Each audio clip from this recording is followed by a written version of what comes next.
todos ustedes muy buenas noches.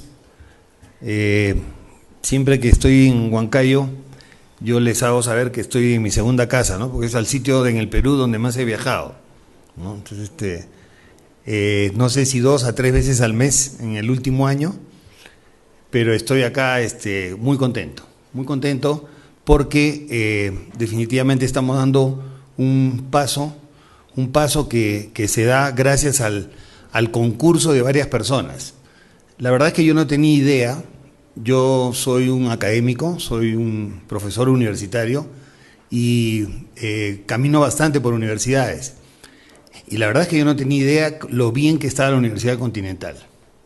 Les estoy hablando la verdad, ¿no? Tuvimos un focus antes de poder sacar nuestro producto educativo, y ese focus yo fui convocado a Miraflores, a Lima, y nos conectamos en vivo, ¿no? Lo cual no es una novedad, pero el lujo de la conexión, que no fallara absolutamente nada, y sobre todo las personas que estuvieran en Huancayo, escuchando lo que hablábamos en Lima y opinando todos, dio como corolario que tengan ustedes ahora un tríptico en las manos donde se les presenta más o menos lo que es la especialidad.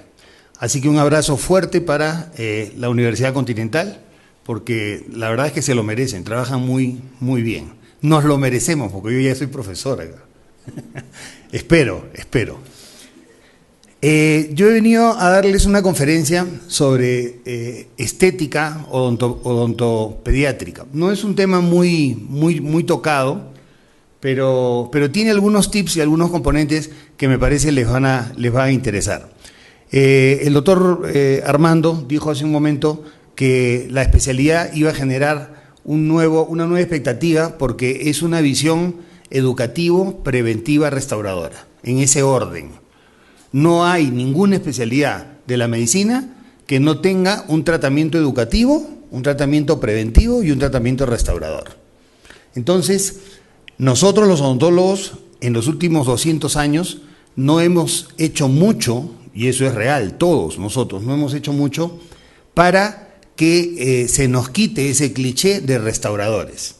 Todavía seguimos siendo restauradores, lamentablemente. Entonces tenemos que estudiar un poco más, tenemos que acercarnos un poquito más a la parte educativa y a recibir individuos sanos y velar porque no se enfermen. Ese es el desafío para el milenio, inclusive. Yo estoy casi seguro que es el desafío para el milenio. El día que nosotros los odontólogos no tengamos enfermos odontológicos, no nos vamos a morir de hambre. Lo que estamos haciendo es educación y prevención, y cobrar por ello. Pero el paciente sí tiene la posibilidad de estar sano y de estar socialmente no afectado. La forma tiene que ser una forma adecuada. Si yo tengo, por ejemplo, una forma de cara y tengo que cerrar un diastema, de ninguna manera se me va a ocurrir cerrar un diastema con unos dientes demasiado anchos, porque esos dientes van a quedar completamente aplastados para una cara de repente larga. Los diastemas de repente entonces no se pueden cerrar con tratamientos restauradores, y sí con tratamientos ortodóncicos. El color es importantísimo. Una de las cosas que menos manejamos los odontopediatras es el color. ¿Y por qué razón? Porque nosotros trabajamos muy rápido. El niño pierde su atención después del minuto 15 o del minuto 20. Entonces yo tengo que escoger el color muy bien para usar uno solo, o de repente escoger una dentina y un esmalte, pero punto, nada más. Yo no puedo hacer lo que hacen los profesores de estética, que pueden estar 30 minutos seleccionando un color, seleccionando una base, seleccionando una translucidez, una sombra. Eso no se puede hacer. En odontología pediátrica es bastante complicado. La textura de la superficie tiene que ver directamente con el pulido, y es una de las cosas que también los odontólogos hacemos mal. Y hacemos mal por correr. El pulido se trata de convertir una superficie totalmente áspera en una superficie completamente lisa. Y eso tiene pasos. El pulido tiene que hacerse de a pocos. Primero con una fresa de grano grueso, después con una fresa de grano fino, de repente después con un sistema de lijas para terminar con escobillas. Entonces, es todo un protocolo el que se tiene que hacer para que la textura de la superficie sea buena. Otras cosas que hay que guardar son la proporcionalidad, ya hablamos algo de eso, y el equilibrio. El equilibrio. Nosotros no podemos en una sonrisa observar unos dientes demasiado largos o demasiado anchos para una cara. El contacto dentario es importantísimo. Y es importantísimo no solo en el sector anterior, en el sector posterior es más importante aún. El contacto dentario equivocado nos puede variar una oclusión y nos puede generar un cuadro de bruxismo. Si yo estoy usando una resina de nanopartícula, por ejemplo, la resina de nanopartícula es una resina extremadamente dura. Entonces es una resina que no se va a desgastar igual que el esmalte. Es más dura que el esmalte. Entonces puedo generar un cuadro de bruxismo si es que los contactos no los manejo bien. El alineamiento de las piezas dentarias. En estética se pueden corregir pequeños desórdenes de alineamiento, no solamente con resinas o con pequeñas carillas. Entonces en los niños no es muy frecuente, pero se da. Los espacios interproximales. Tenemos que recordar que en la dentición primaria, por ejemplo, nosotros tenemos dos tipos de espacios interproximales. Unos que se llaman diastemas generalizados o espacios fisiológicos generalizados y los otros que se llaman espacios primates. Esos espacios primates y esos diastemas generalizados tenemos nosotros que conservarlos. Cuando hacemos una restauración de clase 2, no podemos hacer que los dos dientes contacten, porque esos dientes no estaban así, esos dientes no contactaban en su nivel proximal. Entonces tenemos que devolver las cosas a como eran realmente, inicialmente. Otros factores que influyen, la forma y el espesor de los labios, ¿no? Estos no son labios de niñas precisamente, pero el espesor labial superior acá es deficiente. Ese espesor labial superior deficiente hace que los dientes se vean demasiado grandes y que la encía se vea, cuando en realidad la encía se debe ver solamente la encía marginal. La línea de la sonrisa, ¿no? Es una línea que acompaña a todos los dientes del sector anterior.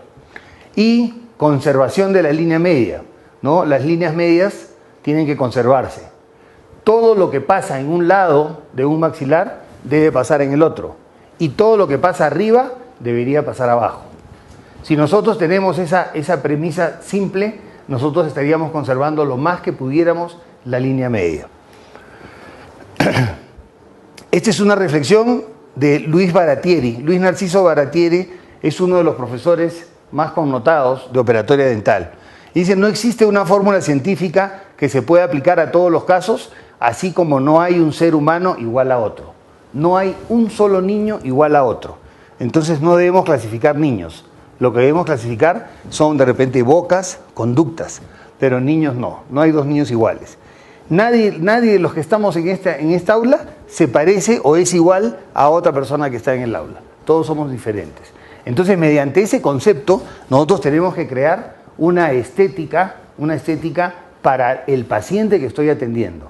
No todos son iguales. ¿Y qué cosa es cosmética? Cosmética es otra cosa diferente, ¿no? Cosmética es relativo a la belleza, se usan sustancias para embellecer y es lo que enmascaramos. Cuando yo hago un tratamiento de blanqueamiento, lo que estoy haciendo es cosmética dental.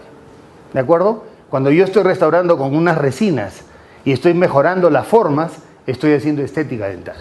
Hay una diferencia entre los dos.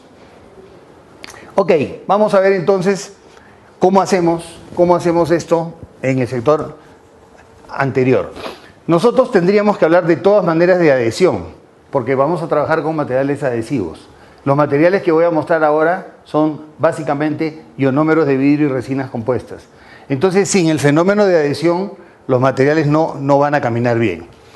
Conseguir una unión suficientemente resistente y duradera del material restaurador al diente. Hace muchos años, cuando no teníamos el fenómeno de adhesión, o no lo habíamos logrado todavía, trabajábamos con cavidades de Black. Cavidades de Black para el sector posterior y para el anterior. Desde el advenimiento de la adhesión ahorramos tejido, solamente que ahora la odontología es más difícil que antes, ¿sí? Los que tienen mi edad o un poquito más, ¿no? Entenderán, tengo 57, con IGB y todo, entenderán de que nosotros poníamos amalgamas, y poníamos amalgamas primero que sin guantes. Nos lavábamos las manos, trabajábamos las amalgamas, ¿sí? Y comenzábamos a compactar la amalgama. Si el eyector fallaba, se ríen porque dicen es totalmente real. Si el eyector fallaba o el algodón se embebía muy rápido con saliva, comenzábamos a trabajar amalgamas sumergibles. Sí, cierto. Pero la amalgama es un material tan noble que lo único que pasaba con el tiempo se hinchaba un poquito. Y para eso teníamos una fresa para desgastarla. Y se hinchaba, ¿por qué? Por la acción del zinc con el agua, con la saliva. Pero la amalgama permanecía ahí. Entonces, los que tienen amalgamas ahorita, por favor no se la saquen nunca, porque es lo mejor que hemos tenido en odontología. Lo que pasa es que la amalgama ha sido desplazada por un fenómeno de resina, por un fenómeno plástico. Yo no quiero que me pongan plásticos en ninguna parte, yo no quiero que me pongan metales en ninguna parte del cuerpo, yo quiero plásticos. Eso nos han enseñado a pensar. Pero por si acaso no hay un solo documento científico que diga que la amalgama produce una toxicidad. ¿De acuerdo? No hay uno solo. ¿El mercurio es tóxico? Sí es tóxico. Pero el mercurio colocado en la amalgama, en las cantidades en que lo manejamos nosotros, no produce absolutamente nada. ¿De acuerdo? Segunda cosa en adhesión, conseguir una interfase diente-restauración cerrada, con un sellado correcto de esta interfase. Esto no lo lográbamos durante el primer año de la amalgama, por ejemplo. Una vez que poníamos una amalgama en boca, la amalgama se contraía. Y al contraerse había una solución de continuidad entre amalgama y diente. Eso se llama interfase. Entonces, el primer año era un año crítico. Había que cuidar la amalgama mucho para evitar las caries recidivantes o los problemas recurrentes en esas zonas. Básicamente por la presencia de un sustrato que podía ingresar por la interfase. Conforme pasa el tiempo, la amalgama va tirando óxidos a esa interfase, ¿no es cierto? Pasa un año, ya esa interfase se va llenando de óxidos. ¿Óxidos de qué? De plata. Donde hay plata no crecen las bacterias. Entonces la amalgama tiene un buen sellado. Por esa razón que se dice que la amalgama, a diferencia de las mujeres, mientras más vieja mejor. Las mujeres pueden decir a diferencia de los hombres, ¿eh? Para quedar parejos. Tenemos dos tipos de adhesión reconocidas. Una adhesión se llama adhesión física y la otra se llama adhesión química. La adhesión física es aquella por la cual se forman tags, por ejemplo. ¿Qué cosa es un tag? Cuando yo grabo una superficie de esmalte, ¿no? Al cabo de un grabado de 15 segundos se abren unas brechas. Estos microhuecos son más o menos largos. Y cuando yo coloco el sistema adhesivo en los microhuecos, formo pedazos largos, puntas largas. Esas puntitas largas se llaman tags. ¿De acuerdo? La adhesión física en el esmalte, por ejemplo, es por medio de tag. En la dentina hay una adhesión por tag también. Porque si yo grabo, además de formar la capa híbrida, que es muy pequeñita, también tengo tags que se meten dentro de los túbulos. Entonces vamos a quedar en que la adhesión física es por tags en esmalte y en dentina, además de capa híbrida en dentina. ¿Por qué digo que esta adhesión es física? Porque por más pequeña que sea, ¿no? El adhesivo no llega a mezclarse químicamente con el diente. ¿De acuerdo? Por más pequeñita que sea. Así se meta dentro del colágeno, no se mezcla. Es una unión microscópica, pero no es una unión química. Mientras que la unión química es la que corresponde a cuando dos cuerpos se juntan e intercambian iones. En el caso de la adhesión química en odontología, esto sucede con los ionómeros de vidrio. El ionómero de vidrio es un producto que libera grupos carboxílicos y el diente es un órgano que libera calcios. Entonces se forma en la interfase un producto que se llama policarboxilato de calcio. O sea, virtualmente podríamos decir que el ionómero de vidrio puesto en un diente no genera interfase. ¿Se me entendió? No hay interfase. Porque el ionómero tiene inclusive los mismos coeficientes de expansión y de contracción que el diente. Entonces, a la vez que el diente se mueve un poquito y se encoge un poquito, el ionómero le está pasando lo mismo. Además, en unión con el diente, forma un producto nuevo, que es hijito de los dos, que se llama policarboxilato de calcio, que cierra la interfase. Por eso es que en los ionómeros de vidrio nunca hay caries recidivante. Y por la liberación de flúor. Estos son los tags. Los tags a mayor aumento en dentina. Estos son tags. Todo esto es la capa híbrida. Esta es la capa híbrida. Esto es dentina. Esto es adhesivo. Y esto es resina compuesta. ¿De acuerdo? Microscópicamente más o menos es así. Vamos a hablar entonces de los ionómeros de vidrio puros de restauración. La conferencia es de estética. Yo no consigo una gran estética con un ionómero de vidrio, pero entendí que lo que quieren también es saber cuáles son los productos blancos o del color del diente que yo utilizo. El ionómero de vidrio es un vidrio poliácido. Los cementos en odontología, esta es una diapositiva realmente bonita, no es mía, es de 3M. Es de 3M, yo la modifiqué en algunas cosas, pero nos da una idea clara de cómo son los cementos. Un ácido y una base es un cemento, básicamente. Estoy hablando de los cementos odontológicos. Estos cementos tienen un líquido y los líquidos de los cementos pueden ser o ácido fosfórico o ácido poliacrílico, los que más se han usado. Y el polvo, o sea, la base, puede ser óxido de zinc o puede ser vidrio. ¿De acuerdo? Entonces, el cemento más antiguo fue el cemento de fosfato de zinc. Todavía se usa, pero es muy tóxico, pero es muy duro y pega muy bien. Si ustedes me dicen que puedo cementar una corona, ¿no? sobre un perno con fosfato de zinc, hágalo y les va a durar una eternidad. Pero si me van a decir que lo van a usar de base sobre dentina, entonces no, porque esa pulpa se va a morir. Y se va a morir por una cosa bien simple. Este cemento de fosfato de zinc, cuyo nombre acá dice Harvard Cement, fue inventado en la Universidad de Harvard, ¿de acuerdo? Y el ácido fosfórico se mezclaba con el óxido de zinc y teníamos nuestro cemento de fosfato de zinc. El ácido fosfórico es un ácido fuerte, tiene pHs desde 1 hasta 3 y ahí se queda en su pH 3, ¿de acuerdo? Y además tiene una molécula pequeña, entonces si lo ponen sobre dentina va a atravesar la dentina, ¿no? Hemos hecho muchas cosas malas en los últimos 20 años por no proteger bien la pulpa, ¿de acuerdo? Hemos sido muy aventados. Sin embargo, también hemos logrado muy buena adhesión. Si no hubiera sido por eso, no sabríamos tanto de adhesión. Entonces, este cemento es un cemento tóxico porque tiene ácido fosfórico, básicamente. Había un cemento que se llamaba cemento de silicato, que usábamos hace 25 años, 30 años. Este cemento de silicato era lo único blanco que teníamos, además de las resinas acrílicas para restaurar dientes anteriores. ¿De acuerdo?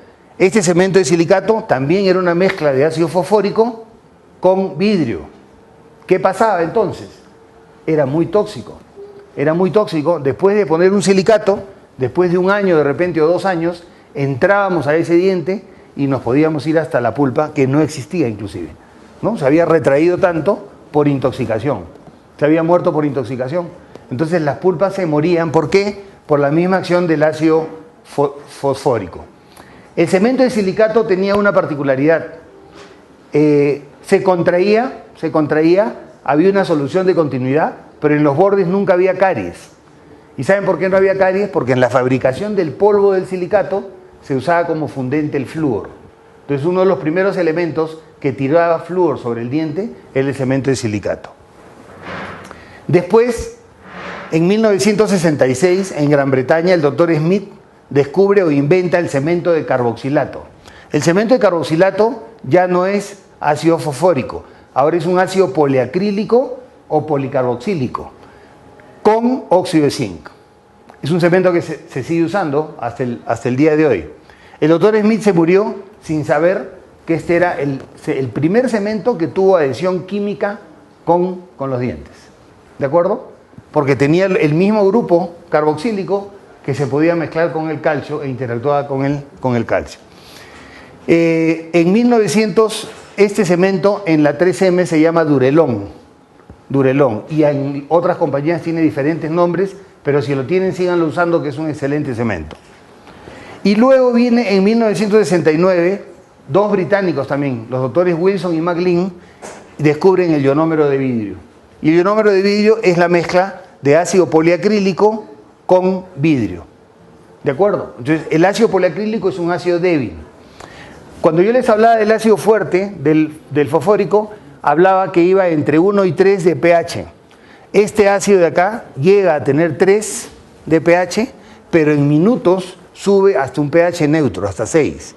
Entonces, si lo dejamos sobre el diente, no hace el mismo daño que hace el ácido fosfórico. Y la otra cosa es que tiene una molécula grande. Esa molécula grande impide que pase internamente hacia la pulpa. Muy bien, en el mercado los encontramos de diferentes marcas. Las dos que más se han probado son el Fuji 9, ¿no? O el Fuji de la casa GC y el Ketamolar de la casa 3M. El primer uso, o uno de los primeros usos en prevención, es el sellante de ionómero de vidrio. ¿De acuerdo? A nosotros nos han enseñado mucho, nos han enfatizado mucho a sellar con un sellante resinoso. Y es bueno un sellante resinoso. Pero hay ciertos inconvenientes. En niños que no se lavan la boca, en vez de tener la caries, la aumenta, la incrementa. Entonces, en esos niños en que ustedes han conversado con la mamá 35 veces y la mamá los mira y no pasa nada, no van a lavar la boca, nunca pongan un sellante resinoso. Pongan un sellante ionomérico.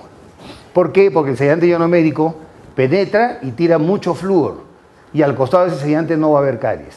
Entonces hay una diferenciación. Yo utilizo sellantes resinosos exclusivamente en niños que tienen riesgo por anatomía, pero ya resolvieron su problema de cepillado dental.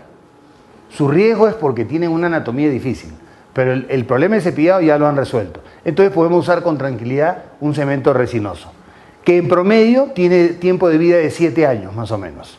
Pero si yo no resolví el problema de la limpieza bucal, ya no puedo más. Yo no puedo quedarme con el niño a vivir en el consultorio. Y un momento que le tengo que dar de alta. Bueno, antes del alta tengo que sellarlo con sellantes ionoméricos, que son los que mejor funcionan para estos niños. El sellante ionomérico es de muy simple aplicación. Una de las ventajas que va a tener la segunda especialidad es que vamos a trabajar mucho con individuos desde el nacimiento hasta los 3 años. Es una cuestión diferencial con otras universidades. La odontología para bebés es una subespecialidad, ¿no? Es mi subespecialidad, entonces creo mucho en estas cosas de acá. Acá estamos viendo un niño muy pequeño en el que no hay necesidad de hacer un gran aislamiento. Lo que estamos haciendo es colocando 2 gasas acá para liberar las 2 molares. Si se puede usar una escobilla de Robson para limpiar la superficie, en buena hora. Si no, un cepillo dental basta también. Inmediatamente vamos a preparar nuestro ionómero de vidrio. Ojo, este no es un ionómero de vidrio especial. Este es un ionómero de vidrio de restauración, que lo voy a usar para sellar. ¿De acuerdo? No es que exista un sellante de ionómero de vidrio, no. Este es el mismo ionómero de vidrio de restauración que se utiliza para sellar. Los papeles para dispensarlo, y en el ionómero siempre hay un truquito interesante, ¿no? Hace años no se conocía, pero después se comenzó a colocar una gotita al costado del ionómero dispensado que iba a ser espatulado. Esta gota de acá, esta gota servía para embeber un pedazo de algodón y frotarlo sobre la superficie del diente. En ese momento comienza la acción química y la formación de ese policarboxilato de calcio que yo les conversaba. ¿De acuerdo? Esta frotación tiene que ser frotación, no solamente un pincelado. ¿Por qué? Cuando uno frota una superficie, yo por ejemplo, imagínense que yo tengo un pañuelo de seda ahorita y yo lo tiro acá. Entonces el pañuelo cae, se va a deslizar y de repente se cae. ¿De acuerdo? Pero ahora yo voy a frotar esto de acá, con la mano, ¿no? Una frotada, los electrones van hacia la superficie y cuando tiro mi pañuelo de seda se va a quedar pegado acá. La misma figura que pasa cuando ustedes van al campo, llegan a la casa, se sacan la chompa y suena, ¿sí? Ya, es exactamente igual. Entonces nosotros estamos poniendo esta gota de ácido poliacrílico para iniciar la reacción química. Después hay un espatulado de mi ionómero de vidrio y lo coloco sobre los dos dientes. Como voy a sellar, el mejor atacador es el dedo. Para el ionómero, el mejor atacador es el dedo. ¿De acuerdo? Y después chequeo la oclusión, que todo esté bien, ¿no? Si tengo puntos en el diente, en buena hora, si algún puntito está en el ionómero, puede ser, pero nunca en la interfase. ¿De acuerdo? Y luego colocamos vaselina sólida sobre el diente. El ionómero de vidrio pasa por dos fases. Pasa por una fase hidrofílica, que es la primera, donde capta agua. Por eso que ustedes no lo pueden dejar destapado el polvo en el consultorio, porque se malogra. Cuando lo estamos espatulando y capta agua, se escurre. Entonces, para evitar esa fase hidrofílica, es que nosotros le colocamos la vaselina, para que no entre en contacto con el agua. Cuando ya han pasado 3 o 4 minutos y está en proceso de gelificación, pasa por una fase hidrofóbica, o sea, bota agua, pierde agua. Si no le pongo la vaselina, en la próxima cita veo un ionómero que parece una tiza, sin agua, y que se va a romper. ¿De acuerdo? Entonces la vaselina o cualquier elemento grasoso, o puede ser un bis GMA o un glaseador, todo eso sirve para evitar que mi ionómero de vidrio ni capte ni pierda agua. ¿Me van a hacer preguntas? No, para saber, ¿ah? Ya, ok. No, está disculpada. Me pongo nervioso cuando veo demasiados micros, pues. Puedo ser interpelado. Ok. El TRA es la terapia restaurativa traumática. Terapia restaurativa traumática. Les decía que los ionómeros de vidrio se habían usado durante muchísimo tiempo porque el TRA es una creación del doctor Jo Frencken, holandés, y fue creado hace 20 años, exactamente hace 20 años, ¿no? Durante el tiempo que él pretendía que él comenzó a usar esta técnica se creó básicamente para países muy pobres donde no hay ni siquiera electricidad. Entonces era para trabajarse con luz de día, con el paciente completamente echado en una tarima y curetear las lesiones de caries en esmalte y en dentina y colocar un ionómero de vidrio para restaurar. ¿De acuerdo? Esa técnica que originalmente pretendía ser salvadora por unos añitos, se quedó en una técnica definitiva, porque el TRA es perfectamente válido. Si se usa un buen ionómero, el TRA tiene para resistir hasta que el diente pueda ser esfoliado. Entonces se llama técnica restaurativa traumática y se utiliza en el consultorio también, con niños pequeños, ¿no? Hay niños pequeños que uno no puede usar un aparato rotatorio. El niño no lo permite, ¿no? Pero sí puede de repente limpiar la boca, sí puede usar una cureta y sí puede restaurar con un ionómero. Nuestro único problema, ¿cuál es? Ahí. Nuestro único problema es tener la certeza de que no hay un problema pulpar irreversible. Porque si hay un problema pulpar irreversible, entonces lo que vamos a hacer es exacerbar un cuadro. ¿De acuerdo? Pero el TRA es bastante útil, bastante útil. En una primera cita, por ejemplo, nosotros acondicionamos el medio, ¿no? ¿Qué significa acondicionar el medio? Significa eliminar todos los factores de riesgo que han producido la enfermedad. Acondicionar el medio significa limpiar, significa utilizar fluoruros, barnices de clorhexidina y todos los elementos con que ustedes puedan contar para más o menos equilibrar la boca. En este caso se está limpiando la boca y se está usando un barniz. ¿De acuerdo? Observen, cavidades activas, caries activas en molares, ¿no? La colocación de un barniz funciona. Pero de todas maneras hay que recordarles que el barniz no es mágico, no es mágico. El barniz es flúor en alta concentración en forma de barniz para que se quede más tiempo sobre la boca. Pero si el niño no se lava la boca, a los 4 días el barniz se cayó y el diente se sigue desmineralizando. ¿De acuerdo? Porque hay gente que nos vende el barniz como la maravilla. Dicen, tú pones barniz y ya, mira, olvídate de lavarte la boca. No, el barniz funcionó. Eso no es cierto. Eso no es cierto. El barniz funciona en la medida de que lleva mucho flúor sobre el diente, se pega, el flúor se va tirando de a pocos, tiene la particularidad que si se cae y es tragado, en otras partes del cuerpo no es absorbido, entonces en realidad es un elemento bueno. Pero a la vez que ponemos barniz enseñamos limpieza dental o higiene dental.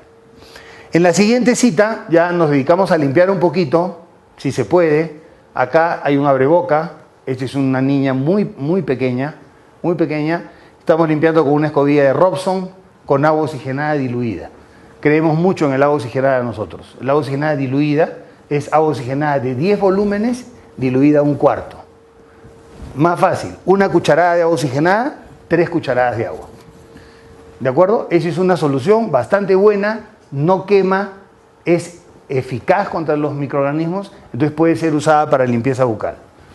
Escobilla de Robson, limpieza, y luego curetaje de la dentina infectada. Hay que acordarnos que hace 20 años, se nos clasificó la dentina cariada en 3. Una dentina, la más externa, la dentina necrótica. La que seguía, la dentina infectada. Y la tercera, la más profunda, la dentina afectada. A partir de ese momento, que eran Nakabayashi y Fusayama en el Japón, 1992, a partir de ese momento nos enseñaron a no retirar toda la dentina cariada. Porque la última, que es la dentina afectada, se remineraliza. Entonces los odontólogos ya no somos más picapiedra. Ahora sí vemos clínicamente cuál es la dentina que debemos sacar y cuál es la dentina que tenemos que dejar. En el camino hemos salvado muchísimas pulpas, ¿no? Entonces hay que repasar un poquito de estos conceptos porque son conceptos buenos realmente. Entonces hacemos el mismo procedimiento que hicimos con el sellante, ¿no? Frotamos el ácido y luego colocamos o empaquetamos nuestro ionómero de vidrio y la restauración final. Esta restauración es un éxito. ¿Y por qué es un éxito? Porque la paciente tiene 2 años y un poquito más, primero. Segundo, porque este ionómero va a funcionar bien y va a quedarse ahí ese ionómero hasta el recambio dentario. Si esto no funciona, por lo menos no va a haber caries. Si se hace un agujero, hay un hueco y tenemos que cambiarlo por una resina, hemos ganado el tiempo que necesitábamos para hacer un buen tallado. Entonces, yo considero que eso es un éxito. Muy bien, ionómero de vidrio convencional restaurador. El aislamiento del campo operatorio hay que hacerlo siempre que sea posible, ¿no? Esto es una premisa que hay que enseñarle a los estudiantes de todas maneras, ¿no? Y ojo, los estudiantes al primero o la primera vez, por acá puede ser, ¿ah? No, correcto.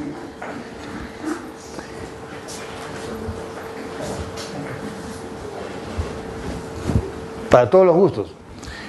Entonces, el aislamiento siempre que sea posible. ¿Qué cosa quiero decir siempre que sea posible? Yo de ninguna manera voy a pretender exigirle a un estudiante que aísle de repente un diente que está en erupción. ¿Se imaginan? El clamp tendría que ir por debajo del cuello y lastimaría demasiado. ¿De acuerdo? Segundo, un paciente que el diente ya erupcionó, pero es un bebé, muerde, se agita demasiado, entonces tampoco exijo. Pero en un paciente de más de 4 años, les aseguro que se puede aislar. ¿De acuerdo? Entonces la primera vez el alumno no quiere. Como nosotros pues cuando éramos jóvenes. No voy a aislar. Entonces le corrías al profesor de todas maneras porque no querías aislar. La primera vez. La segunda vez ya te gustaba un poquito. ¿De acuerdo? La tercera o cuarta vez o quinta ya no podías prescindir. Porque decías una pulpotomía sin aislamiento. Ni loco, se me mete la saliva, es todo un desastre. Pero primero tenías que probarlo, pues. Ese es el tema. Entonces a los estudiantes se les enseña, se les obliga. ¿De acuerdo? Y el aislamiento es importante por muchas razones. En primer lugar, porque sin aislamiento no hay una buena adhesión y nuestros materiales son adhesivos. Primero. Segundo, en cualquier momento del acto operatorio, este se puede convertir en una emergencia si el paciente traga algo. Entonces el aislamiento sirve para muchas cosas. Y básicamente es la colocación de un clamp en el diente más distal, y puede haber un aislamiento unitario, puede haber de 2 piezas, puede haber de un hemiarco, de un arco completo y hasta de 2 arcos. ¿Ya? En sala de operaciones se usa mucho el aislamiento biarco, por ejemplo, ¿no? Poniendo clamps en las primeras molares. Clamps en las primeras molares permanentes, uno arriba, uno abajo, uno arriba y uno abajo. La oreja del clamp funciona como un abrebocas natural, ¿de acuerdo? Y el dique de goma funciona bien. Es cuestión de agarrarle el gusto, de tener un poquito de tiempo, de no pensar que vamos a perder tiempo, vamos a ganar muchísimo tiempo. La otra cosa que pasa es que los niños que tienen aislamiento, una gran cantidad, un 50% diría yo, son niños que se quedan dormidos durante el acto operatorio. Porque se olvidan de dónde están. No necesitan pasar saliva, escupir, nada necesitan. Entonces se van quedando progresivamente dormidos con su boquita abierta, ¿no? Bueno, la eliminación del esmalte definitivamente tiene que ser con fresas nuevas, ¿de acuerdo? Olvídense del tema de la fresa vieja, porque la fresa vieja no corta, simple y llanamente. Calienta, ¿no? Entonces tiene que ser una fresa nueva. Y con lo que valen las fresas ahora, que han bajado muchísimo. Una fresa vale 4 soles. Cuando nosotros estudiábamos, la fresa había que comprarla y había que darle hasta el último, ¿sí? Porque realmente eran caras. $5, $8 era lo que costaba una fresa antes. Muy bien, el esmalte entonces con fresa y la dentina con un instrumento rotatorio de baja rotación, ¿sí? O con una cureta afilada, ¿no? Las curetas afiladas que pedimos nosotros a los estudiantes son las Maillefer. Podemos hablar de marca, estamos entre gitanos, no nos leemos la suerte, ¿de acuerdo? Lo que pasa es que son curetas que no pierden filo. Ustedes trabajan con esa cureta y pueden trabajar y no pierden filo. Las otras no tienen filo. Y una cureta sin filo hace lo mismo que quieran tomarse una sopa con un tenedor, pues, una cosa así. Imagínense. ¿De acuerdo? Entonces, tenemos que tener una cureta que corte para que saque la dentina infectada. La dentina infectada se desprende fácilmente, mientras que la dentina afectada no, es mucho más dura. La odontología se ha vuelto mucho más fácil que antes también. Cuando nos enseñaban a Black, teníamos que cambiar de fresa 5 veces o 6 veces. ¿Sí? Ya, acá no. Olvídense de eso. Con una fresa para esmalte y de repente una cureta para dentina, se acabó el problema. Entonces, ¿cuánto demora hacer una cavidad ahora? Minutos. No hay que hacer formas de retención, no hay que hacer nada. Lo único que hay que hacer es botar el esmalte socavado, porque es lo único que se puede fracturar después. Y después de botar el esmalte socavado tenemos que restaurar con el material adhesivo. ¿Hasta dónde avanzar? Hasta donde tengamos una caries que pueda desplazarse con una cureta, ¿no? Un tejido que va saliendo progresivamente sin mucha fuerza. Cuando ya tenemos que aplicar mucha fuerza, entonces ahí ya estamos hablando de una dentina afectada. Esa dentina afectada se debería quedar. ¿Cómo la reconozco clínicamente? La dentina infectada es marrón clara. Generalmente es marrón clara y porosa. Mientras que la dentina afectada es un poquito más oscura, no es porosa y es dura. ¿De acuerdo? Y es brillosa. Entonces, ¿hasta dónde avanzo? Hasta donde la textura del diente me lo diga. ¿De acuerdo? La dureza y la textura me van diciendo hasta dónde debería avanzar.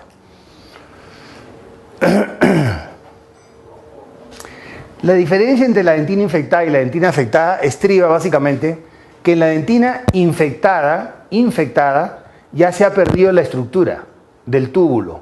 Miren, hay una pérdida. Como hay pérdida de estructura tubular, ¿qué es lo que ha pasado ahí? Ahí ya hubo desmineralización. Entonces ya no hay bacterias cariogénicas ni acidogénicas. Ahí las que hay son proteolíticas. ¿De acuerdo? Porque lo que nos está quedando de sobra ahí Ya el mineral se fue. Entonces lo que nos queda, ¿qué cosa es? La proteína. Entonces, ¿qué bacterias van a ir ahí? Las que comen proteína. Pero las que comen proteína, si yo la tapo y las dejo ahí, siguen avanzando porque son anaerobias. ¿De acuerdo? Entonces, primero, esta dentina se va porque no se puede reparar. Ya no se puede. Está muy desmineralizada. Tiene muchas proteínas que están siendo aprovechadas por las bacterias que viven de eso. Entonces yo la tengo que eliminar. Esta otra de acá es la dentina afectada. La dentina afectada, miren, tiene ciertos grados de desmineralización, pero todavía pobres. Todavía pobres. Quiere decir que acá hay bacterias acidogénicas todavía. Están produciendo ácidos. Entonces esa dentina, si ya saqué la otra, la puedo dejar.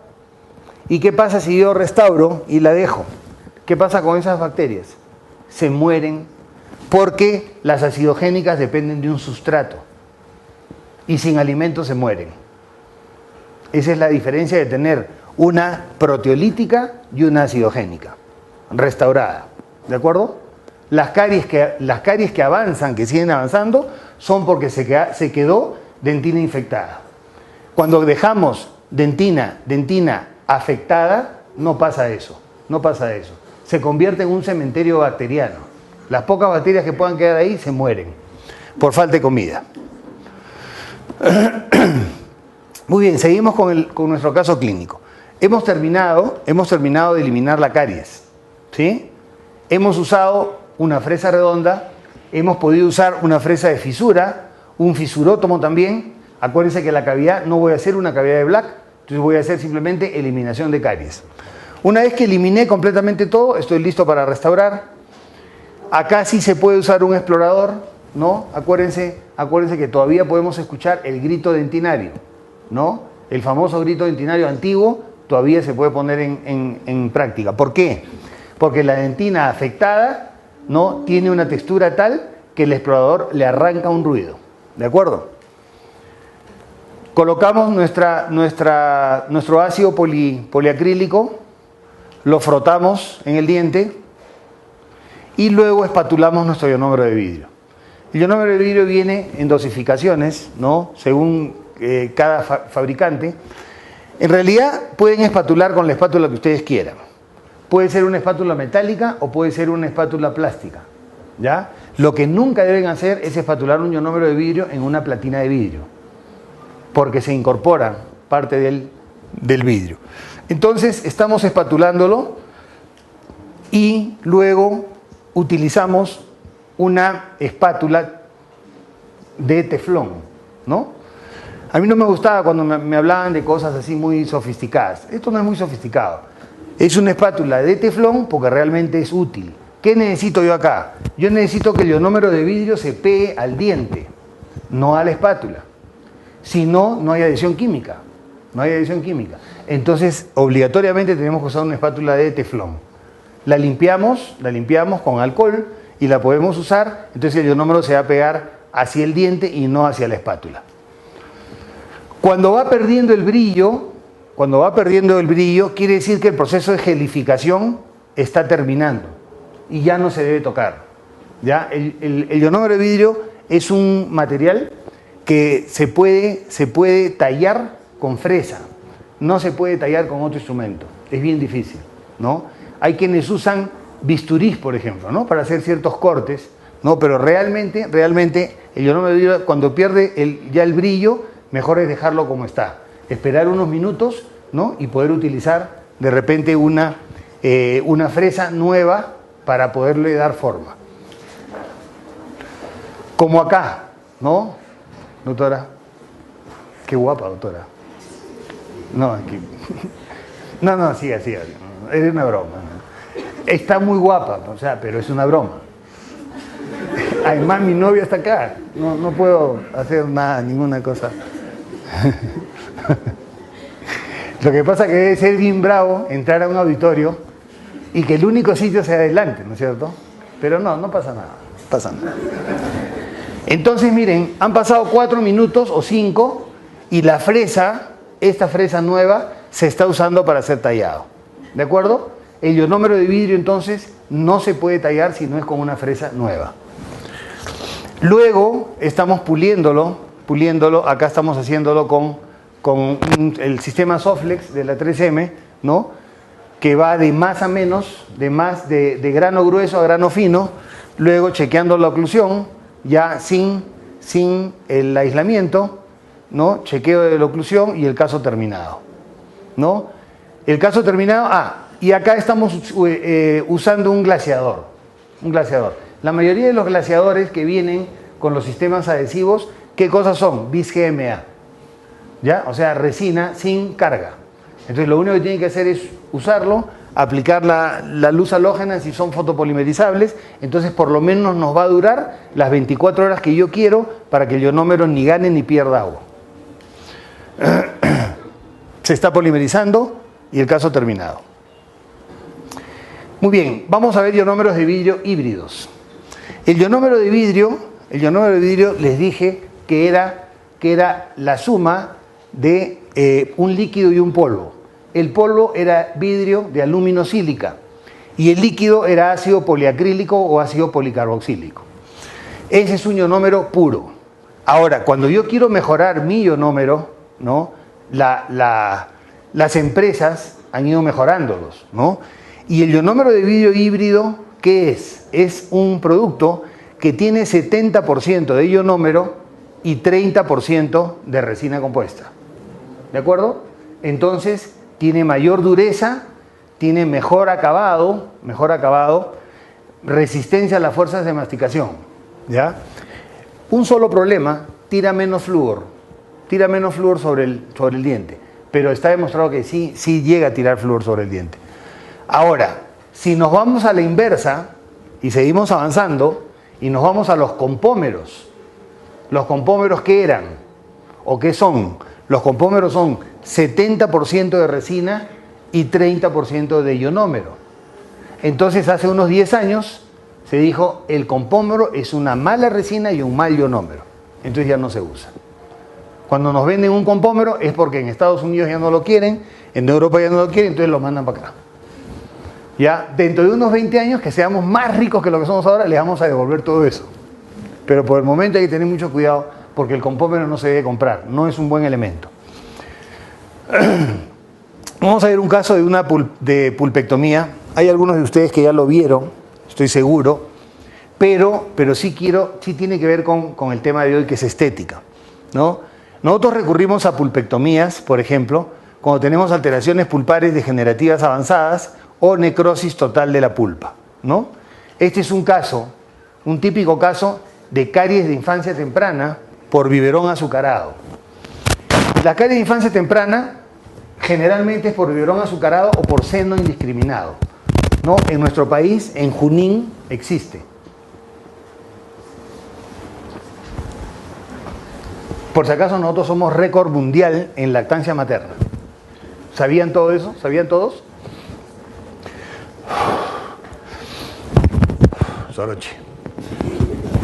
Somos récord mundial en lactancia materna. El último informe de la Liga de la Leche cataloga al Perú como los más lecheros, ¿sí? Claro. Y es un tema cultural.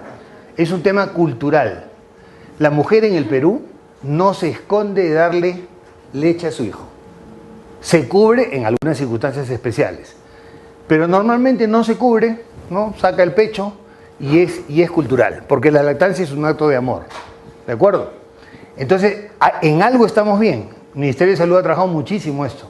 En los últimos 20 años, entonces ahora somos número 1 en lactancia materna en el mundo. Sin embargo, la leche materna es cariogénica. ¿De acuerdo?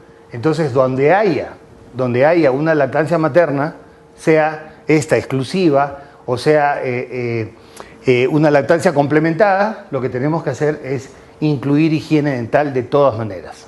¿De acuerdo? Entonces, este es un caso de esos, ¿no? Caries de infancia temprana por biberón azucarado o seno indiscriminado. ¿Y cómo se reconoce? Es muy fácil. Los dientes afectados son los incisivos. Los caninos erupcionaron después. Acá yo puedo decir que estos caninos que de repente erupcionaron a los 20 meses o 22 meses no están afectados porque el niño ya había cambiado de hábitos. Los dientes de abajo no están afectados. ¿Por qué? Porque cuando mamamos con la lengua afuera. Y la lengua protege a los dientes de abajo. O sea, el diagnóstico es fácil, ¿ya? A esto se le llamaba antes caries, ahora es caries de infancia temprana, por biberón azucarado o seno indiscriminado. Las ventajas de los dientes primarios con relación a la técnica de pulpectomía. Poseen una raíz única y esta es recta. El canal tiene un diámetro favorable para realizar una rápida instrumentación. Una sola lima Gestron basta, ¿de acuerdo? Solamente una.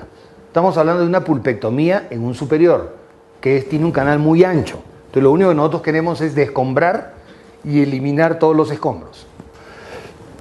La odontometría es radiográfica fuera del paciente. No necesito colocar un instrumento y tomar una placa. Con la placa me basta. ¿Por qué? Porque a veces colocamos el instrumento y en la placa aparece exacto, ¿sí? Pero como yo estoy trabajando con una radiografía que tiene un largo y un ancho, no veo profundidad. Si a esto le diera la vuelta a este cuerpo, de repente me daría cuenta que el instrumento está fuera, porque la risólisis comienza por palatino, ¿de acuerdo? No tiene mucho sentido. Entonces, ¿qué hacemos? Agarramos nuestra radiografía, medimos el instrumento. Si somos muy técnicos y conocemos ya del tema, disminuimos un par de milímetros y trabajamos ahí. Si somos estudiantes o aprendices o estamos comenzando, entonces trabajamos en 3/4. Punto. La medida debería ser 3/4. La odontometría es radiográfica fuera del paciente. Corresponde a 3/4 del diente, ¿no? Y la risólisis empieza por lingual y no es perceptible radiográficamente. Dentro de unos años que todos los odontólogos trabajemos con Conbin, porque eso es una realidad, eso va a ocurrir. Cuando trabajemos con Conbin, entonces ya no va a ocurrir eso. Nuestro paciente, y vamos a trabajar con sedación consciente. Cuando trabajamos con sedación consciente, que es una técnica, no se trata de decir trabajen con sedación, compren una pastillita y punto. No, hay que estudiar para trabajarlo bien. Este es un niño muy pequeño que no podría soportar lo que le vamos a hacer en una sola cita. Vamos a hacer 2 pulpectomías en los laterales. Acá se decidió hacer pulpectomías, pulpitis irreversible. La lesión, no solamente la lesión en amplitud y en profundidad, mientras que en los centrales la lesión es en amplitud, pero no hay profundidad. Entonces los centrales van a ser restaurados con ionómero de vidrio híbrido. El niño tiene 35 meses, ya está bajo los efectos del sedante. El sedante que usamos es midazolam, ¿no? Y lo que sí tiene es un paquete pediátrico, ¿no? Pueden llamarle paquete pediátrico, tamal, momia, todos los nombres sirven. Es una sábana que le da la vuelta a todo el cuerpo. Al niño hay que ponerlo con las manitos acá y de ahí le pasamos la sábana un montón de veces. Y para asegurarnos, le pasamos espadadrapo. ¿Listo? Y lo único que falta de ahí es Crudensur. No, pero es que esto es útil, pues. Esto es útil. Miren, el peor sitio de un niño para el apoyo son las rodillas. Si un niño tiene las rodillas sueltas, el niño puede hacer un montón de cosas. ¿De acuerdo? Si nosotros sujetamos esto y las manos, hemos ganado un montón. Ahora lo que falta es la sujeción de la cabeza. La sujeción de la cabeza tiene que ser muy suave. En niños muy pequeños, las fontanelas no están cerradas todavía. ¿De acuerdo? Sí. Entonces tiene que ser suave y tiene que acompañar el movimiento del niño. Este trabajo idealmente se debería hacer a 8 manos. 2 manos las mías, 2 manos las de mi asistenta, 2 manos la que prepara el instrumental, que es otra cosa, el instrumental, los cementos y todo, y las otras 2 manos las de la mamá, que la mamá debería estar cerca del niño siempre que sea un niño pequeño. Radiográficamente, estas radiografías las tomó el doctor Robles, Gregorio Robles, por eso que están malas, están feas. No, es un excelente profesional. Va a trabajar con nosotros en el posgrado también. Entonces, acá está los dientes que habíamos visto clínicamente, ¿no? Y haciendo algunos juegos de imágenes para el contraste, miren qué poco calcificados están los dientes primarios, ¿no? Así son. Y qué bien calcificados los permanentes.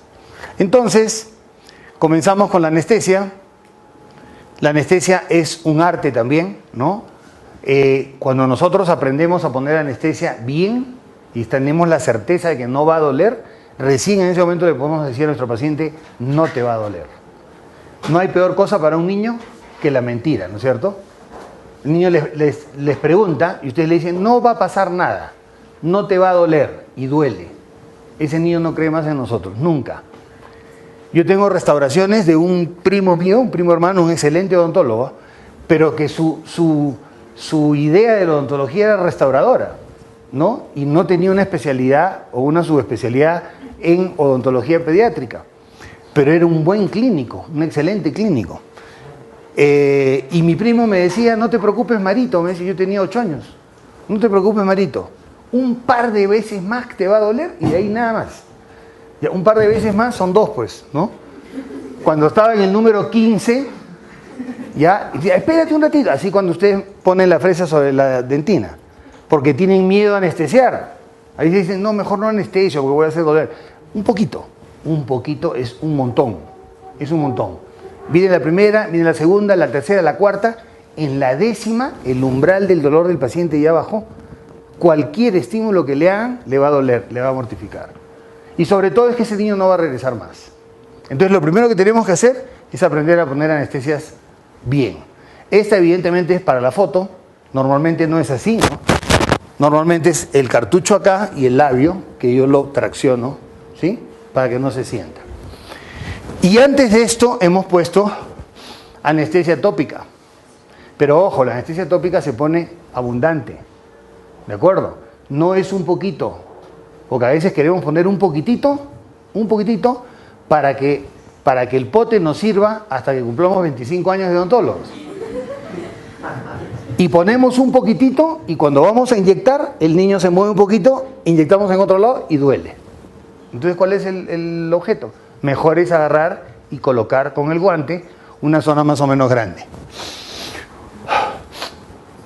Muy bien, el anestésico, y usamos mucho la anestesia transpapilar. Una vez que hemos puesto anestesia en el fondo del surco, toda la zona bucal quedó anestesiada, pasaron 2 a 3 minutos, doblo mi aguja y comienzo a colocar en la papila. Y la papila se va poniendo isquémica. Yo me sigo profundizando hasta ver isquemia en el paladar. Cuando hay isquemia en el paladar, doy la vuelta y coloco en la zona palatina. Ustedes saben que la anestesia palatina duele, de alma, pero con esta técnica se alivia bastante. Hay que tener mucho cuidado con los niños pequeños por los accidentes postanestésicos que son bastante frecuentes, ¿no? El aislamiento están en los caninos, los clamps, y el resto de dientes están amarrados con hilo dental. El hilo dental puede estar cortado acá, hay diferentes maneras de hacerlo. Y comenzamos ya nuestro trabajo de restauración. Primero de endodoncia, ¿no? Pulpectomía. Esta es una lima Gestrom, esta es la radiografía que les estaba diciendo, y lo que yo estoy haciendo acá es medir 3/4 partes del diente, ¿no? Para poder trabajarlo con toda tranquilidad. Una sola lima Gestrom basta, la lima Gestrom corta mucho. La lima Gestrom no se puede usar, por ejemplo, en dientes posteriores, ¿no? En dientes posteriores. En los inferiores, menos todavía, porque la curvatura hace que en cualquier momento hagamos una falsa vía. Entonces, mejor es no usar Gestrom en posteriores, o tener mucha práctica si es que la van a usar. En anteriores sí, en anteriores hay bastante tejido y nosotros vamos eliminando todo. Luego lavamos, ¿no? Seguimos usando hipoclorito de sodio diluido y agua oxigenada diluida. A nosotros nos va bien, ¿no? Hay un dicho que dice, si con caldo mejora, caldo a toda hora, ¿no? Entonces yo no debo de cambiar mis técnicas si me está yendo bien, porque en una oportunidad cambiamos, inclusive los endodoncistas cambiaron y dejaron de usar agua oxigenada y se quedaron con el hipoclorito, pero no funcionaba igual, no removía igual. Otra oportunidad más cercana, clorexidina. La clorexidina funciona bastante bien, pero no contra todos los gérmenes. Entonces ahí deberíamos seguir usando hipoclorito de sodio y agua oxigenada. Primero hipoclorito, segundo agua oxigenada, tercero hipoclorito. Una vez que hemos terminado, secamos y estamos listos para la obturación. La obturación del conducto se hace con diferentes pastas. Nosotros hemos probado muchas y nos hemos quedado con el eugenato de zinc. Lo que mejor funciona para nosotros es el eugenato de zinc. Y es lo más práctico, ¿no? Hemos trabajado con estas de acá. Una que es buenísima es la pasta del doctor Guedes Pinto. El doctor Guedes Pinto se acaba de morir hace 15 días en Brasil. Un odontopediatra así de Polendas, ¿no? Entonces, el doctor Guedes, su pasta tiene iodoformo para monoclorofenol, tiene rifampicina, que es el único antibiótico de acción local, y tiene un corticoide. Entonces, esta pasta funciona muy bien, pero lamentablemente es una pasta muy chirly, no tiene consistencia, ¿no? Y cuando se queda en la corona, pinta el diente de amarillo. Entonces hay que trabajarla con bastante cuidado. Entonces, después en lecturas diferentes, ¿no? Encontramos que el eugenato de zinc y el Vitapex, que es lo que más se usa en los Estados Unidos ahora, el Vitapex es una pasta a base de hidróxido de calcio, ¿no? Hidróxido de calcio. El hidróxido de calcio también es un excelente bactericida, ¿no? Funciona muy bien el Vitapex para los americanos, pero la comparación entre el eugenato y el Vitapex arrojaron resultados similares. Entonces yo puedo trabajar con eugenato sin ningún problema. El único problema del eugenato de zinc es que el eugenato se reabsorbe un poquito más lento que el diente. Entonces a veces tienen un dientecito que no se cae, que está con una pulpectomía con eugenato y no se cae. Toman una radiografía y le ven un implantito ahí. Claro, se está reabsorbiendo el diente, pero el eugenato está demorando un poco. Pero en realidad no es un gran problema. El eugenato lo preparamos así, ¿sí? Lo ponemos en un papel bond y hacemos esto de acá. El papel bond, hacemos esto, ¿no es cierto? Entonces vamos construyendo o vamos haciendo un gusanito. Este gusanito tiene un calibre. ¿Y de qué calibre lo quiero? El único que sabe eso soy yo, porque yo he instrumentado, ¿no es cierto? Si yo lo instrumenté, el gusanito va a entrar bien. Y miren, se coloca en una espátula, se lleva a la boca. Bueno, a los alumnos se les enseña así. Miren, este es un gusanito de eugenato de zinc nada más. Entonces, de una sola puesta entra. Y después yo puedo compactar bien. ¿De acuerdo? Puedo compactar. ¿Con qué compacto? Compacto generalmente con la misma lima con la que terminé, ¿no? Envuelta en algodón y humedecida con agua. Punto. Con eso voy compactando y voy al centro. Cuando yo compacto en el centro, llega un momento que los bordes comienzan a desbordarse. En ese momento yo ya sé que estoy a nivel del ápice. Ya no puedo entrar más. Acá estamos usando, como vamos a usar un ionómero híbrido, acuérdense, el ionómero híbrido tiene resina. Entonces yo tengo que alejar el eugenato de la resina, porque la resina no polimeriza en presencia de eugenol. Entonces, ¿qué estoy poniendo acá? Estoy poniendo un ionómero de vidrio puro, de base, ¿ya? No de restauración, sino un ionómero de vidrio de base.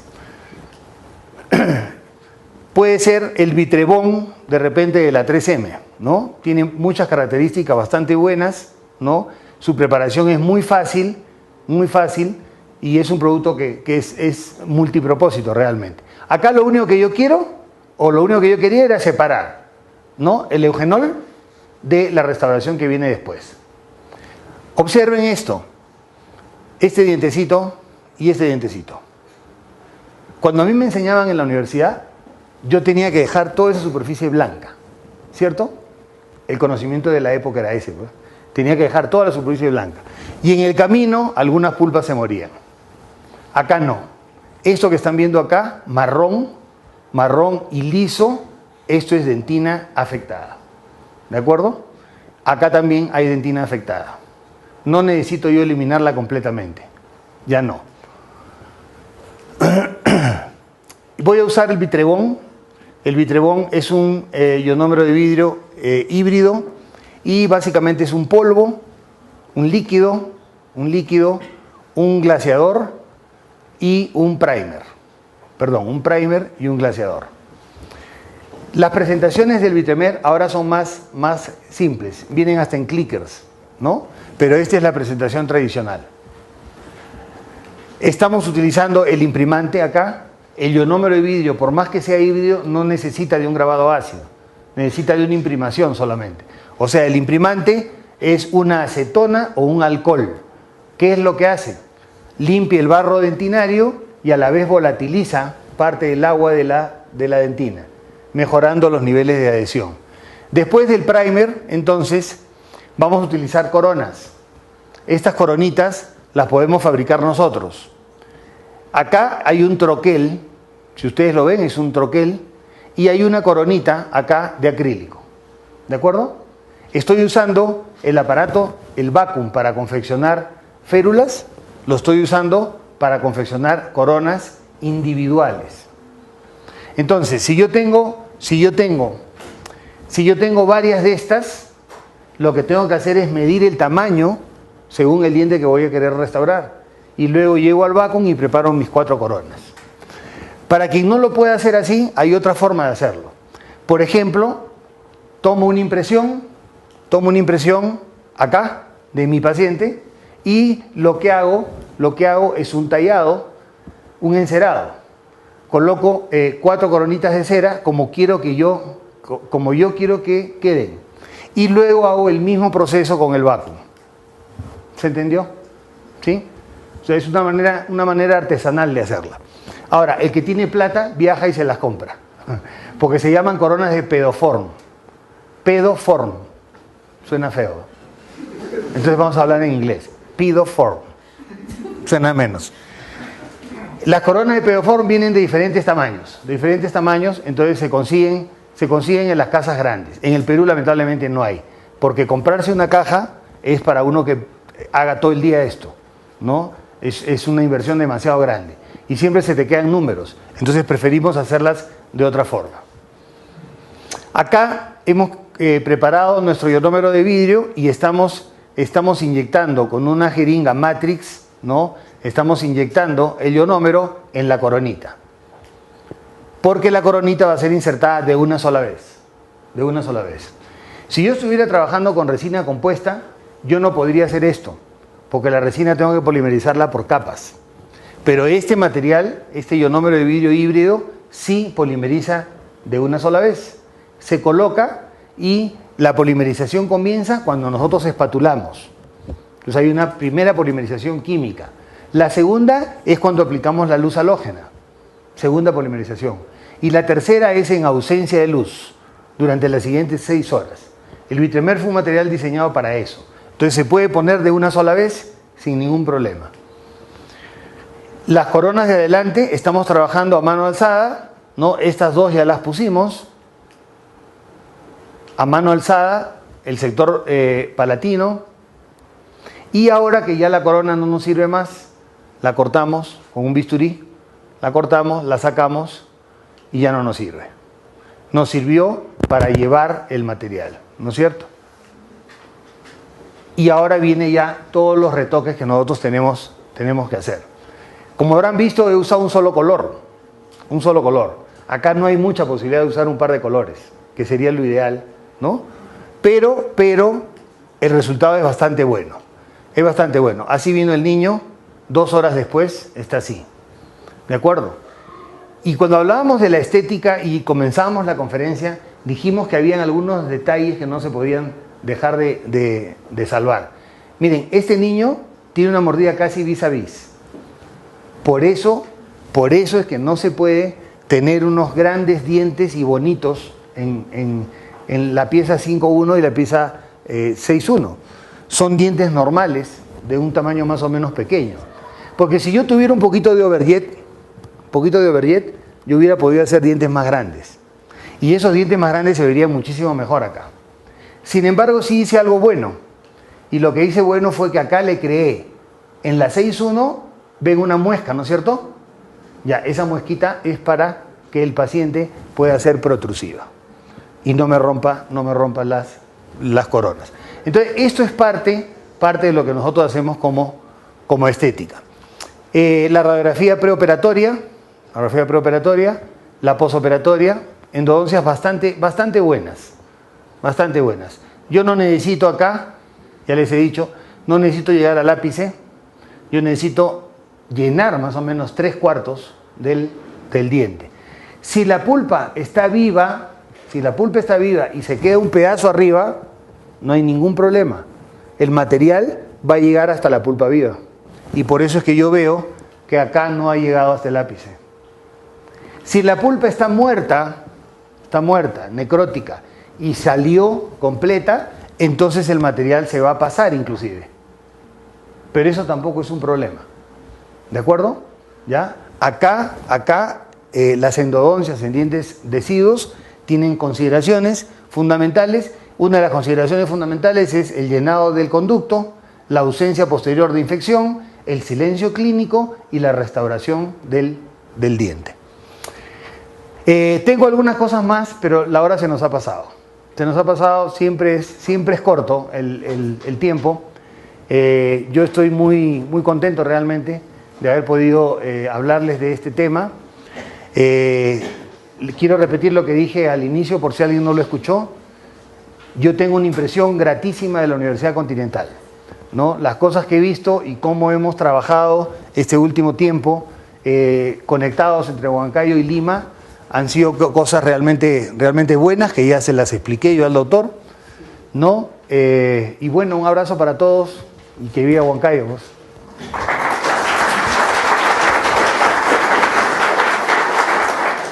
Luego de una brillante e interesante y expectante exposición del doctor Mario Elías Podestá, es como damos inicio al lanzamiento de la especialidad de odontopediatría en la Universidad Continental.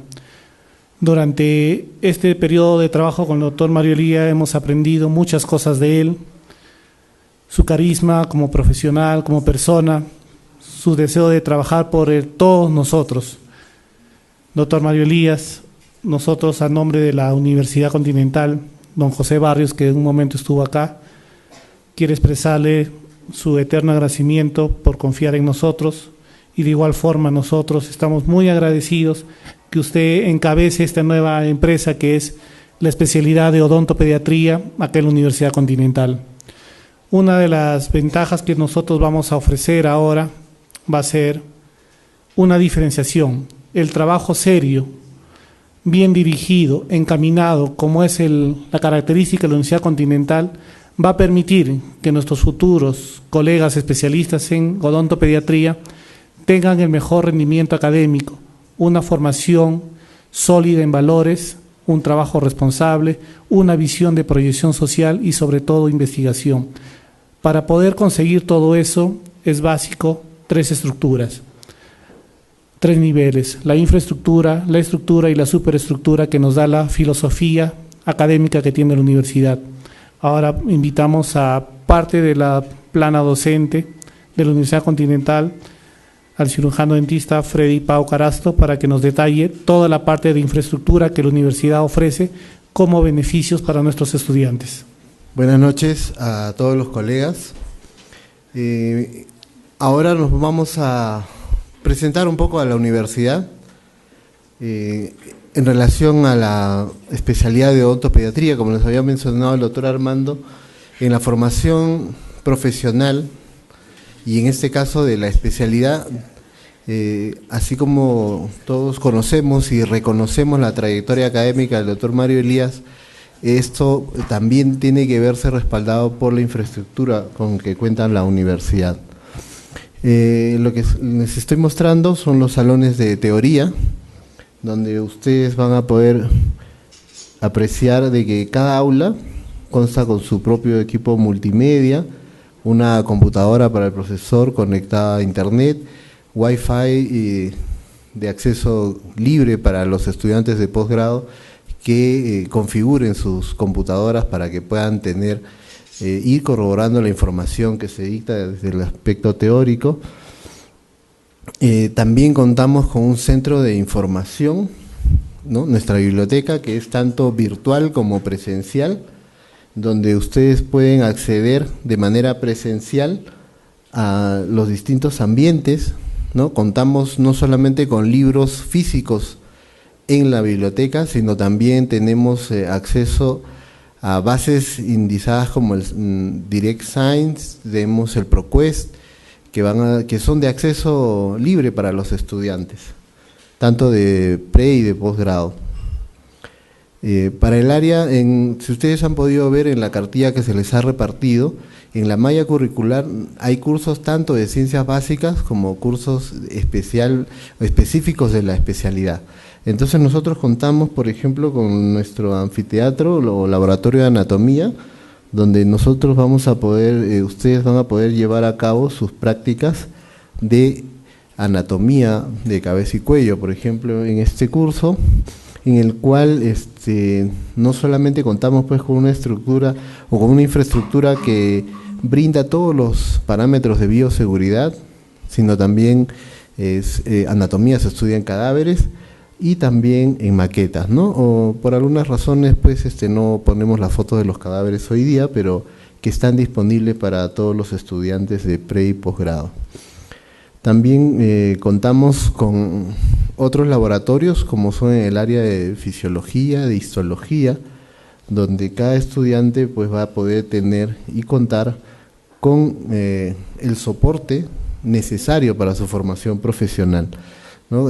Nosotros queremos remarcar que la filosofía de trabajo de la universidad es que la excelencia académica no solo está dado por la cantidad de libros que lea un estudiante, no solo está dado por la infraestructura que tengamos, sino también por la calidad de los profesores, como ustedes han podido escuchar hoy día al doctor Mario Elías. Luego contamos con un área de simulación. Hoy en día la simulación en todas las áreas formativas de la odontología pues es un área muy importante, donde acá tenemos la clínica de simulación, ¿no? Y cada estudiante va a poder contar con su simulador para poder trabajar el aspecto preclínico. Luego pasaremos, esta es nuestra clínica universitaria que está en el pabellón G, en el tercer piso, donde cada estudiante cuenta con una unidad y sus respectivos accesorios para poder hacer la atención clínica. En cuanto a nuestros medios de diagnóstico por imágenes, hoy día contamos ya con la radiovisiografía, ¿no? Que es muy útil, menos radiación y tal, pero que están disponibles para los estudiantes tanto en pre como en posgrado, ¿no? Contamos con distintos ambientes para la realización de cursos o eventos, porque dentro, como parte de su formación como especialistas, también está que se tiene que realizar cursos, congresos de la especialidad, y la universidad cuenta con distintos ambientes, ¿no? Este es uno de los que tenemos en el pabellón G101, donde ustedes, los colegas que accedan a la especialidad en esta universidad, pues van a poder hacer uso de ella, ¿no?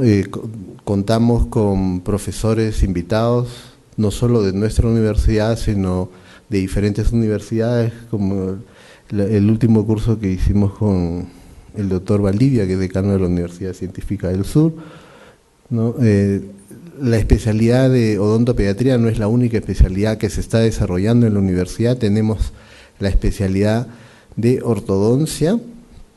Estos son nuestros colegas que ya están en su segundo año de ortodoncia, y también como parte de su formación, esto es una presentación que hicieron un póster los colegas con el doctor Luciano Soldevilla, que es el jefe del curso de ortodoncia, y donde presentaron un póster en el Congreso de San Marcos. Dicho sea de paso, nosotros fuimos la única universidad de provincia que se presentó un póster en el Congreso de Ortodoncia de San Marcos, ¿no? Porque la actividad académica es fundamental y eso tiene que ir de la mano con la investigación científica. Entonces nosotros les ofrecemos toda esta infraestructura, porque realmente sería bastante tedioso poder movilizarnos todos por los ambientes, así que hemos querido mostrarles parte de la universidad.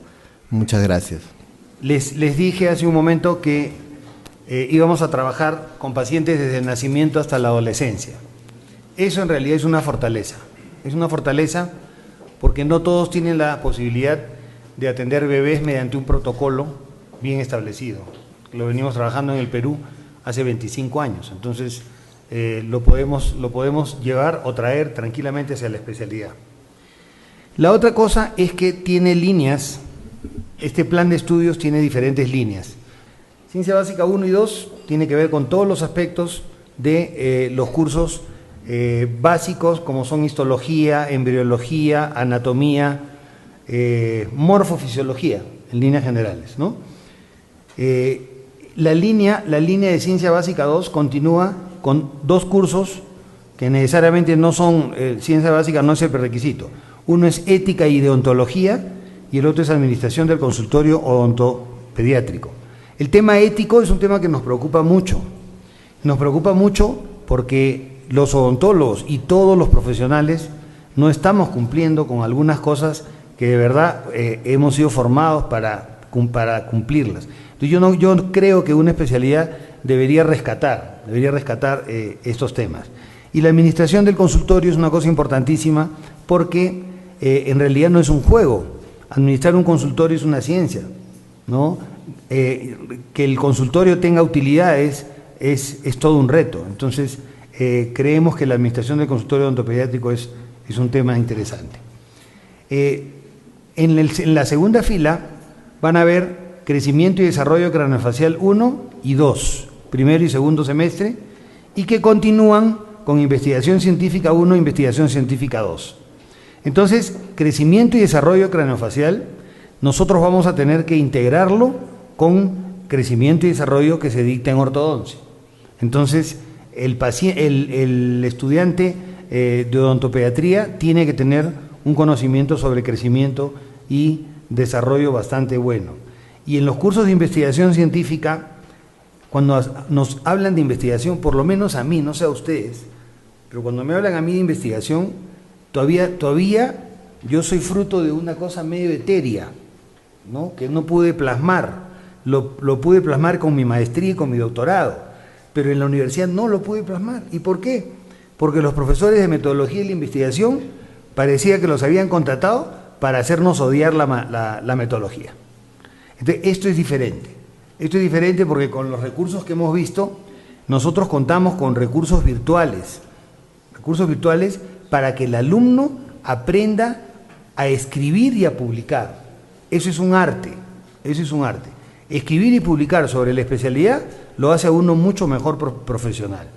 Entonces, los cursos de investigación científica están dirigidos, primero, a enseñarnos a estudiar, segundo, a enseñarnos a investigar, y tercero, a terminar con una tesis el curso.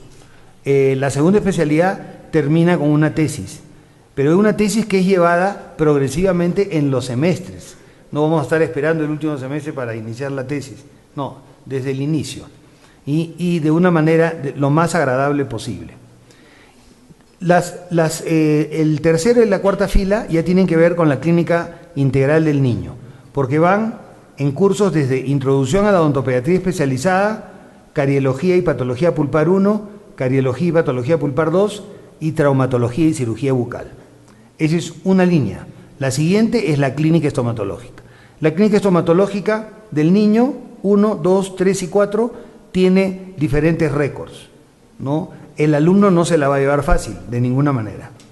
No vamos a dar un mensaje acá que se la va a llevar fácil. No, acá tiene que trabajar, tiene que cumplir un récord, tiene que dar de alta a los pacientes y sobre todo pasar por un proceso lógico, básicamente de diagnóstico y de plan de tratamiento. Y la última fila, la quinta, tiene que ver con ortodoncia preventiva e interceptiva. El odontopediatra tiene que saber manejar aparatos ortopédicos y ortodónticos que conlleven a la prevención de las maloclusiones y la intercepción de las maloclusiones. El odontopediatra podría manejar, por ejemplo, algunas clases 1, sin ningún problema, pero falta conocimiento. Entonces, ese conocimiento lo vamos a vertir en estos tres cursos.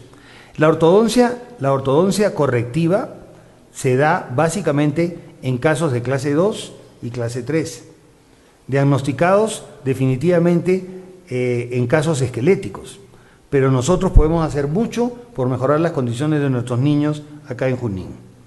Y termina con un seminario multidisciplinario, que es un seminario donde todos los estudiantes tienen que exponer ante sus colegas de otras especialidades, que es lo que generalmente enriquece digamos que una vida hospitalaria, una vida de unión con otros profesionales, ¿no? Entonces, el plan en realidad ha sido concebido, es un plan de la universidad, ¿no? de la Continental, y ha sido concebido con bastante cuidado para que realmente pasen 24 meses buenos de estudio. 24 meses digo porque son 2 años lo que dura la especialidad, y es una especialidad que básicamente se lleva a cabo 2 veces al mes, 2 veces al mes en 2 fines de semana, similar a la de ortodoncia, ¿no? Y algunos cursos de ciencias básicas con profesores como el doctor Paucar, ¿no? El doctor Robles, van a poder ser dictados también en otros horarios, ¿no? Entonces, mi labor personal es la de coordinar, ¿no? Y además es venir cada 15 días a administrar la clínica pediátrica, básicamente, ¿no? Y la labor de los colegas que me acompañan es acompañarme en estas tareas, pero también fomentar el estudio de los cursos básicos. Tenemos 5 profesionales que van a trabajar acá. Está el doctor Walter Flores Cueto. Walter Flores Cueto es un cirujano maxilofacial que nos va a ayudar en toda la parte de la clínica quirúrgica. El doctor Freddy Paucar, que va a ver algunos temas de ciencias básicas. El doctor Gregorio Robles, que va a ver la parte de diagnóstico por imágenes. Y la doctora Paloma Elías, ¿no? Que es mi hija, pero no por ser mi hija está acá, no, ella tiene una especialidad en odontología para bebés, y va a ser la ayudante que yo voy a tener dentro de la clínica.